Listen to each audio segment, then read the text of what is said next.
Bienvenue sur l'édition de 20h chez internautes. Voici le sommaire. Un concours d'art oratoire 2 minutes pour convaincre se tiendra à Cotonou au mois de mai prochain. Mazidat Bello, organisatrice de ce concours, nous explique les raisons de sa motivation. Le parti Le Libéral tient son congrès national ce samedi 5 avril 2025.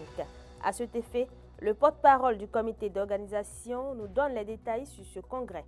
On termine avec le récit sur la rencontre entre le sélectionneur des Guépards et l'exécutif de la Fédération béninoise de football qui s'est tenue hier, mercredi 2 avril. C'est tout pour le sommaire.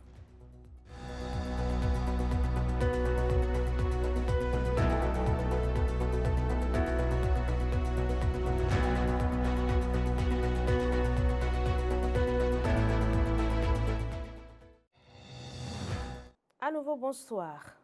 La prise de parole et l'éloquence au cœur d'un événement d'envergure. Il s'agit du concours d'art oratoire 2 minutes pour convaincre qui se tiendra à Cotonou au mois de mai prochain.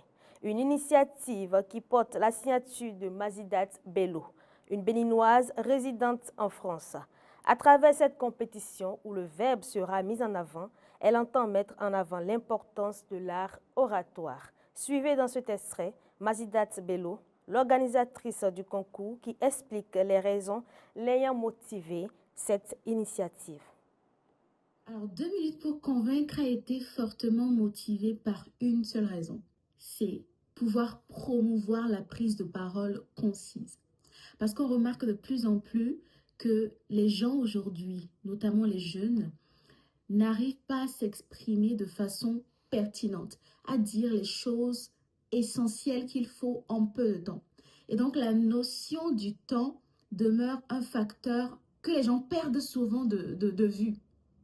Donc, le concept ici de 2 minutes pour convaincre, c'est de pouvoir donner la parole à des personnes qui doivent pitcher sur des thématiques, mais elles n'ont que 2 minutes pour convaincre. Et la cerise sur le gâteau ici, c'est qu'il s'agit d'une improvisation. Donc, c'est un concours d'art oratoire, mais il s'agit d'une improvisation, c'est-à-dire qu'à l'avance, les orateurs n'ont aucune idée de la thématique qu'ils vont pouvoir défendre. Vous savez, pour moi, il est indéniable pour un humain aujourd'hui de pouvoir s'exprimer. Je conseille vivement aux parents de faire la culture de l'art oratoire depuis le bas âge pour les enfants. Moi, j'ai commencé très tôt et c'est cela qui m'a permis de développer une certaine appétence à la chose. Et vous voyez aujourd'hui des personnes qui ont des postes haut placés, mais qui ont encore des difficultés, qui ont encore du mal à s'exprimer devant un public. Alors, le fait de faire cette culture de l'art oratoire depuis l'enfance, ça fait que les enfants grandissent dans cette culture et quand ils deviennent adultes, c'est beaucoup plus simple. Aujourd'hui, quand vous ne savez pas vous vendre, vous perdez des opportunités. Il faut rappeler que ce concours se déroulera au mois de mai prochain. À cet effet, les inscriptions sont déjà ouvertes. Comment y participer et quelles sont les conditions de participation? Retrouvons à nouveau Mazidat Bello pour les détails. 2 minutes pour convaincre, pour y participer, c'est très simple. Vous avez la possibilité d'y participer en tant qu'orateur, c'est-à-dire de participer à la compétition 2 minutes pour convaincre, ou vous avez également la possibilité d'y assister simplement et de rester dans le public. Cela n'empêche, vous allez y participer d'une façon ou d'une autre. Alors pour s'inscrire, il suffit d'aller sur le site lamuseéloquente.com. Il y a un formulaire d'inscription que vous devez remplir. Vous remplissez ce formulaire-là et ensuite, vous suivez les différentes instructions et vous verrez ensuite votre ticket qui vous sera envoyé directement par boîte mail. Alors, les inscriptions sont à 5 000 francs CFA, je précise, et les inscriptions vont jusqu'au 15 avril. Les places sont très limitées. 2 minutes pour convaincre a une vision très grande, si je peux le dire ainsi. Nous envisageons plus tard faire le tour des pays. La deuxième édition, si la première se passe bien, moi je suis en France, donc la deuxième édition, je compte la faire en France. Et donc, finalement, faire le tour de plusieurs pays pour, pourquoi pas, un jour faire un tournoi régional qui va regrouper plusieurs pays. Donc, c'est vraiment une envie de pérennisation de cet événement et j'espère un jour pouvoir réaliser ce rêve. Un nouveau parti en approche dans la sphère du politique béninoise. Ce samedi 5 avril 2025, le parti Le Libéral tient son congrès national où est attendu plus de 1000 délégués venus de tous les départements du Bénin. Ce grand rassemblement, dont la finalité sera la mise sur les fonds baptismaux du parti Le Libéral. À cet effet, je vous invite à suivre les explications du porte-parole du comité d'organisation de ce congrès, Augustin Alocon, qui fait le point de l'organisation. Il est au micro de Maël Leroubelou et Toussaint Bossa. Les libéraux vont se réunir pour décider de se constituer en parti politique pour pouvoir contribuer à l'animation de la vie politique, notamment à travers un projet de société qui sera dévoilé. Et on espérerait que ce sera un projet qui plaira à beaucoup de Béninois qui n'hésiteront pas à nous rejoindre. Le parti Le Libéral vient avec une idéologie claire qui a été déjà annoncée à travers plusieurs initiatives, comme le mouvement libéral que nous avions mis en place il y a de cela 1 an et demi, voire 2 ans, et qui essaye d'avoir une approche différente de ce qui existait à travers la formation, à travers la sensibilisation, une formation surtout aux idées politiques et aux idéologies politiques, ce qui permettra à tous ces militants d'avoir les moyens nécessaires pour défendre le projet, notamment les différents programmes qu'il comporte. Et ces programmes découlent de notre idéologie du libéralisme et donc de notre vision libérale de l'animation, de la gestion de la société ou de la conduite des affaires de l'État. À l'heure où je vous parle, on a pris toutes les dispositions.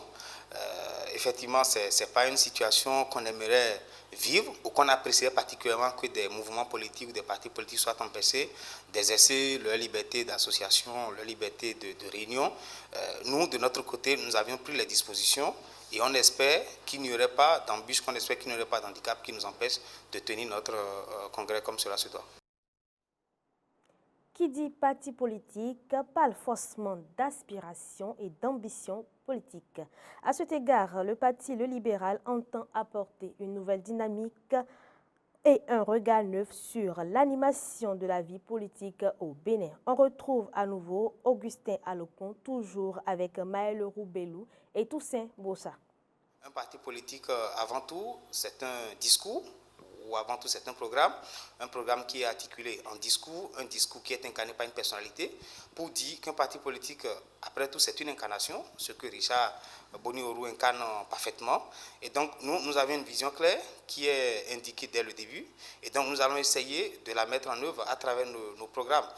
On ne voudrait pas aussi être un parti politique comme tous les autres. C'est pourquoi nous avions essayé à travers nos discours, et cela se sentait depuis longtemps, de sortir des clivages qui n'apportent rien, ou cette vision manichéenne de la politique où d'un côté les mauvais, d'un côté les bons, alors qu'on devrait avoir un débat qui permette de discuter des enjeux, des sujets, des questions qui préoccupent la vie des Béninois, ce qui n'est pas le cas. On est beaucoup plus dans des débats électoralistes, dans des débats juridico-constitutionnels, et on laisse parfois de côté les sujets qui préoccupent le quotidien de beaucoup de Béninois. C'est surtout sur ces questions que nous entendons travailler pour essayer de redonner beaucoup d'espoir aux Béninois qui ont complètement perdu, si je peux le dire en ces termes, l'espoir en politique ou qui affirme ou affiche un certain désintérêt pour la politique. Donc le libéral entend corriger toute cette situation.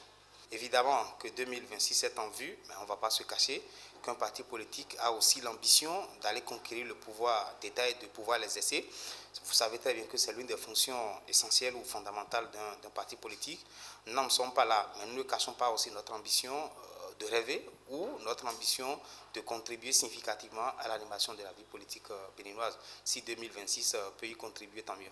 Le parti n'entend pas rester en marge de tout ce qui concerne l'animation de la vie politique béninoise. 2026, il y a de grosses échéances qui nous attendent et évidemment, le parti ne doit pas rester du reste et donc, il va forcément y avoir notre contribution de quelque manière que ce soit à ces échéances-là. On verra ce que cela donnera.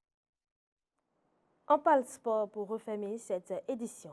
Après les 2 contre-performances observées par les Guépards lors des 2 dernières journées des éliminatoires de la Coupe du Monde Zone Afrique, le comité exécutif de la Fédération béninoise de football a évoqué pour une réunion extraordinaire le sélectionneur du 11 national, Gernot Rohr.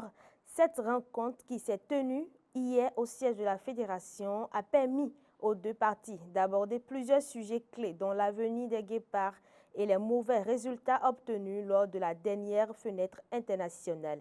Une rencontre très utile, a déclaré le sélectionneur des Guépards, qui s'est défendu et a justifié les contre-performances récentes par un temps de récupération court et la contrainte du jeûne musulman. Plusieurs recommandations ont été faites par le commerce et en l'occurrence par son président Mathurin de Chacus, qui souhaite avoir une équipe compétitive et conquérante pour les prochaines échéances. C'est tout pour l'édition de ce journal. Merci de nous avoir suivis. N'oubliez pas de vous abonner pour ne rien rater de nos informations et appuyer sur la cloche de notification.